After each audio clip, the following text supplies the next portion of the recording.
Hello and welcome. Episode 34 of the Bell Falls Search Focus on Talent podcast. I'm your host, Ron Laneve. Each week, we share the career stories of tech experts and marketing mavens, operational gurus, and sales leaders to illustrate how they have navigated the nonlinear career path. When it comes to creating a non-traditional path, today's guest is the epitome of that. He started his career as a software developer, then moved into investment banking before becoming a fellow with Venture for America. Following VFA, he co-founded two SaaS startups, spanning roles from operations to product management. He is also an accomplished podcast host with nearly 180 very successful episodes completed. He even has his own reunion party for his group. I'm very excited to introduce Jeffrey Stern, principal at the Ohio Fund. Jeffrey, thanks for being here. Thank you for having me on, Ron. Really appreciate the opportunity. Likewise, it's been a long time coming. I was thinking about it before this call. I feel a little bit like Luke Skywalker talking to Yoda when it comes to podcasting. So I appreciate your time. Oh, absolutely. We're just here to have a conversation. That's right. I gave a brief, really very brief, high level intro of your background, and it's clearly a lot more detailed than that. Can you walk us through how your career has progressed in such a short time? You've done a lot of things. I know a lot about VFA. You've been a part of the founding team for two SaaS businesses and now at the Ohio Fund. Walk us through the things that happened and how and why, if you don't mind. Absolutely. Appreciate the way you framed it and set the stage. As I was thinking about nonlinearity, reflecting on my own journey, preparing for this conversation today, it was fascinating for me to think back on how logical in some ways it would be to connect the progression and the dots of my career in retrospect, and how difficult it would have been to predict what those dots were in advance and what would be the decisions that bridge those paths. So it's been fun to just reflect on. So thank you for prompting the opportunity to do some reflection.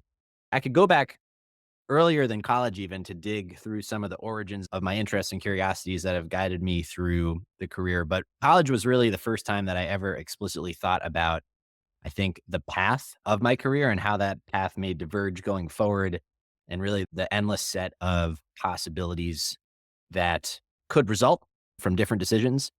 What came to mind in thinking about this first fork in the road after college was channeling something that my old English teacher, Mr. Fisher, had expressed back to me in early high school and has stuck with me over the years, which was that the idea of success, as we were introduced to it growing up, was achieved by exceeding someone else's expectations. We all got really good at what he called hoop jumping, which is enthusiastically, competitively, with acquiescence, jumping from hoop to hoop, which in the environment I grew up in was to get good grades, to demonstrate extensive extracurricular activities, to get involved in certain community service, to attend a well-regarded college, to build up your credentials, to ultimately work towards prestige professionally.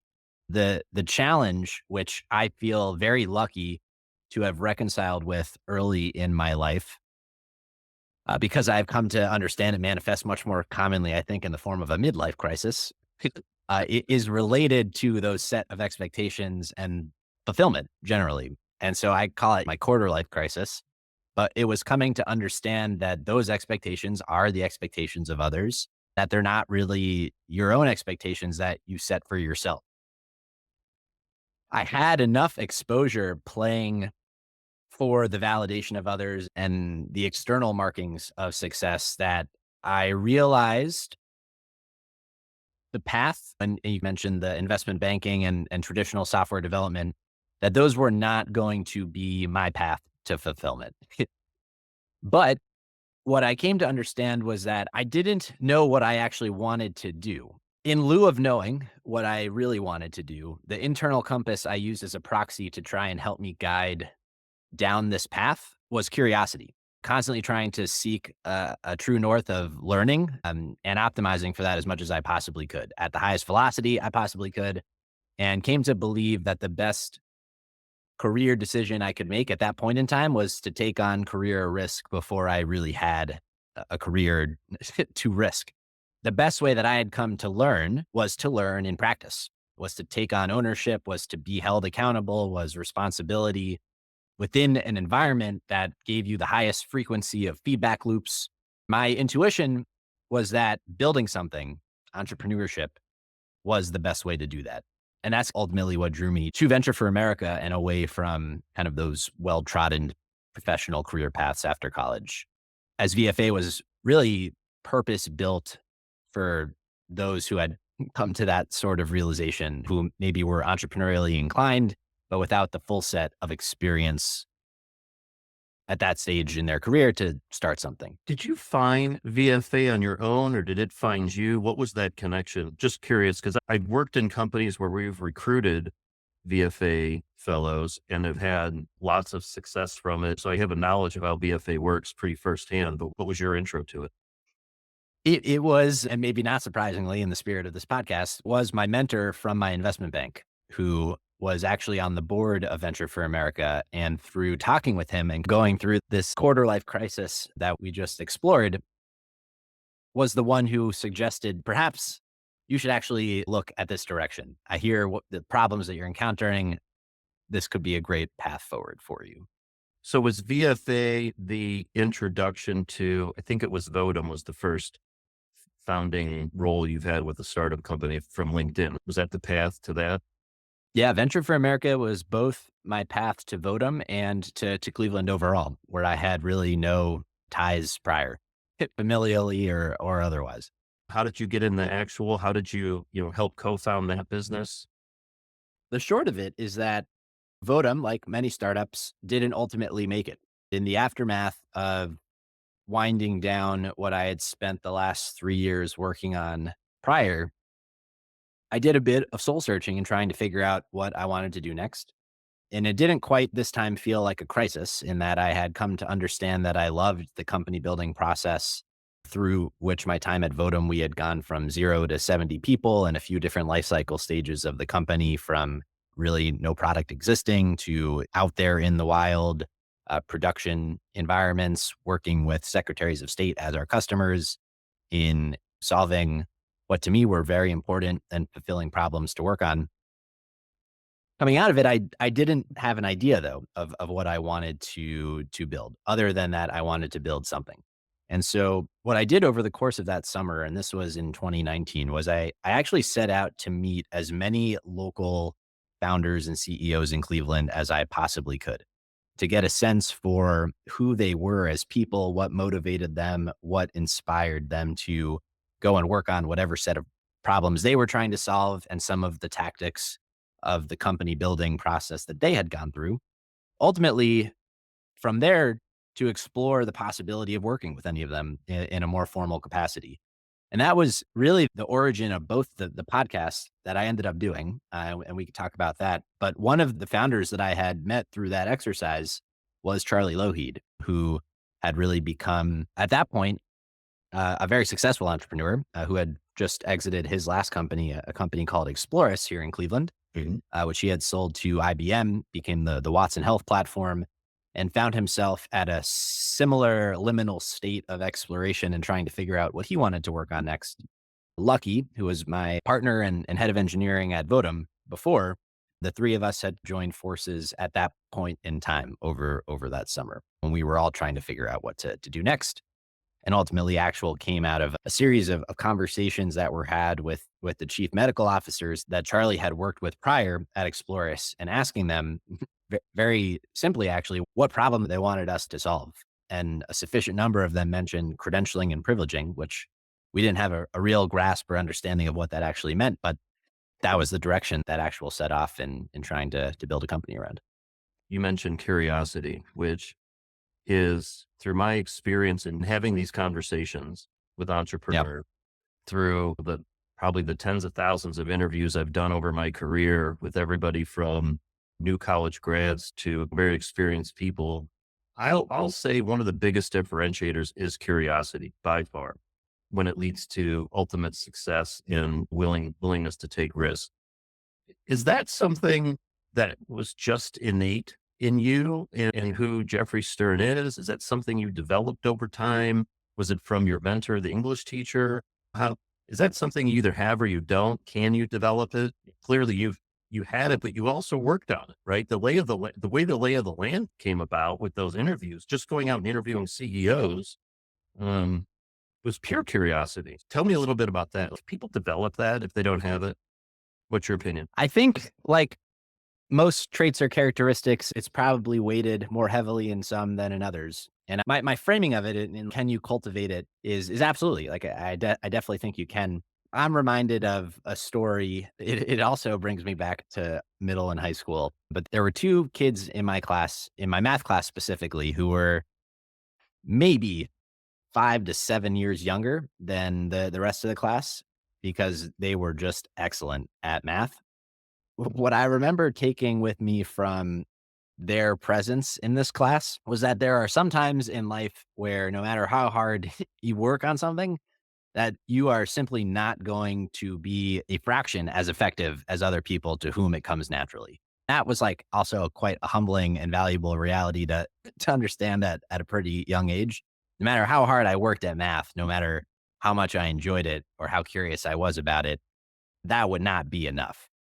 But good thing is you don't actually have to be good at everything, and you certainly cannot be actually. But to the degree that you can find the activities that look and feel like hard work to other people, but come easy and feel natural and intuitive to you, I think those are the things that should try and double down on and ultimately become what other people perceive to be your superpowers. For some reason, I don't even know how to articulate it, but I just have always been a very curious person. Yeah. I love learning things. I love reading, trying to understand how people think, what drives behavior, and have always been just fascinated by that. No, fair enough.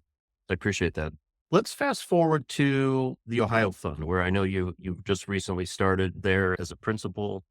What is the Ohio Fund? What's the thesis behind it? And where do you guys plan on going?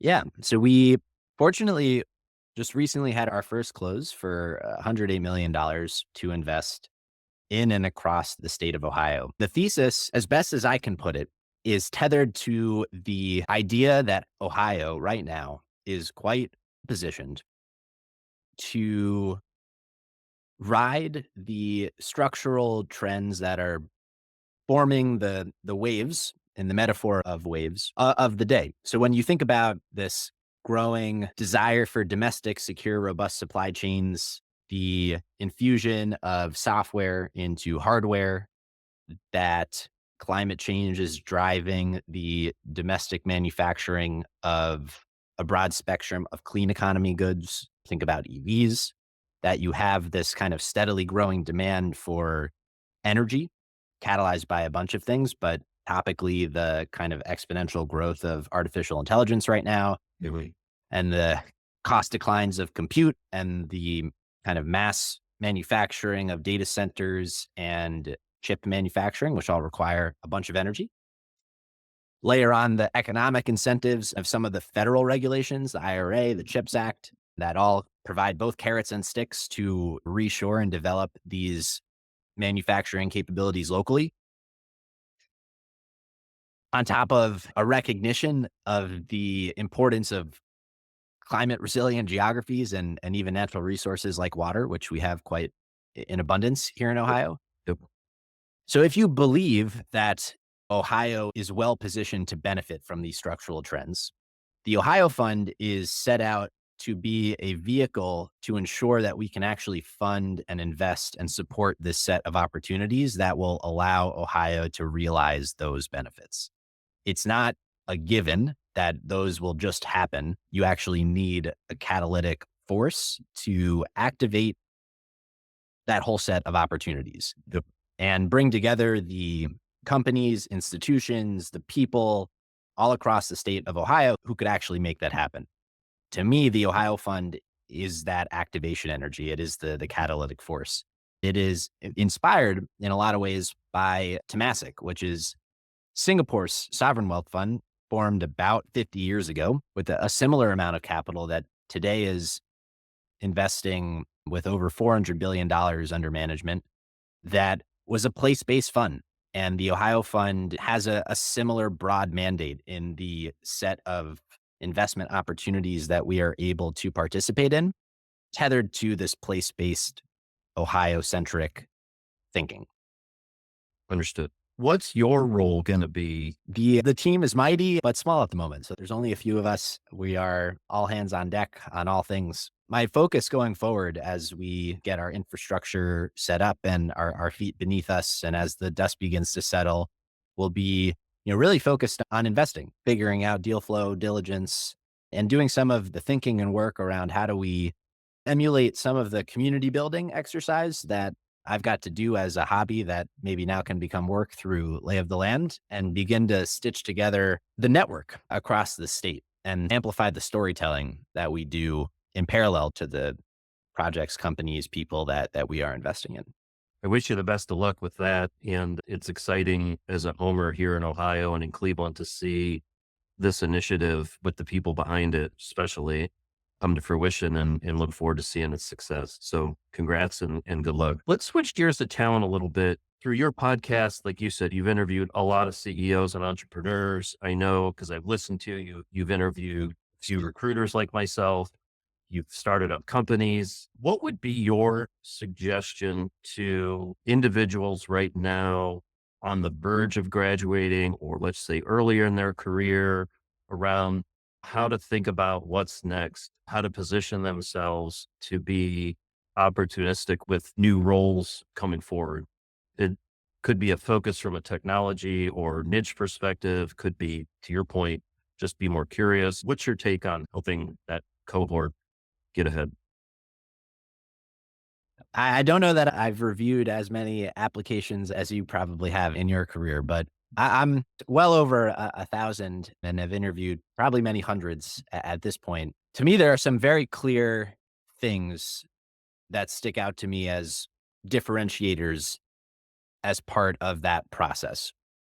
And the best phrasing I can think of that kind of captures the way I feel about it is that the most interesting people are the most interested people, which in some ways relates to curiosity, and kind of layers even in that story about the two kids in my math class who just excelled greatly at this thing that came naturally to them, but I could work a lifetime on and never even achieve a fraction of their competence, which is that you can teach certain skills, but I really find it's hard to teach passion and interest. And of all the applications that I've ever had, and really of all the hiring that I've ever done, the folks who demonstrated the most interest and passion for what it was that we were trying to do really just broke through the noise as very strong signal. When you have 1,000 applications, you do need to apply some filter to understand, all right, how do we begin to piece together who we should actually hire here? A lot of people can have the skills and you can develop the skills, and the acquisition of skills is going to become increasingly doable, especially as we build out these AI tutors and capabilities, even from a coding and development standpoint. An interest and a demonstrated passion, I think, goes a very long way. Yeah, I agree. Sometimes the most simple things are the most valuable. Couple curveballs here I want to throw at you. What keeps you in Ohio? You're not from here. Ohio's sometimes seen as maybe not the most advanced opportunity for new businesses and entrepreneurship, but I think otherwise. And I think clearly you've had enough data to prove otherwise. What is it that keeps you here? So like we mentioned, perhaps it was before we started recording, I'm not from Ohio. I have no real ties to this place other than I have learned my grandfather was born in Akron, but then proceeded to spend no time in Ohio. But I am still here in Ohio because I believe genuinely there is a generational opportunity that I am now working on helping to realize through the Ohio Fund. There's a Caleb Atwater quote, which I came across through reading the Ohio Guide, which is a fascinating book on holistic history of Ohio and the places within Ohio up into the 1940s, but dating back to the inception of the state. He said that Ohio is, and it's hard to forget these words because they're so strange, but peculiarly felicitous as to soil and climate and productions, that it would be Ohio's own fault if they are not the happiest people in the union. And I just came to see his point. I've been so pleasantly surprised by the people I've come to know here, the hundreds of entrepreneurs I've come to know here. I think came to see and appreciate an excellence in this place and a latent potential that I've been very motivated to help unlock and realize. I'm going to have to go look up that quote because that was pretty impressive that you remembered that. Couple bonus questions, and then I'll let you go on your way. My new latest question I like to ask is, what's in your AI stack? What tools are you using these days and for what? And what value you getting out of those? It seems there's the very explicit tools, and I transition between the perplexities and those kinds of tools, but I'm pretty regularly referring to them at this point in kind of Yeah. daily workflows, Gotcha. and even in work I do for my own podcast. Certainly very helpful.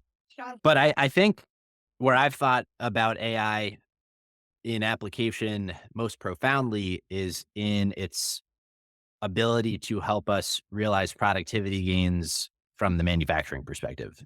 So less in my kind of personal day-to-day repertoire, Sure. but more about tying back to these structural themes of reshoring, reindustrialization, manufacturing competency here domestically, is that AI will have the ability to unlock a lot of potential in productivity for the automation and the actual building of things in a way that I don't think have fully realized yet. For sure. We're just scratching the surface. Thanks for sharing.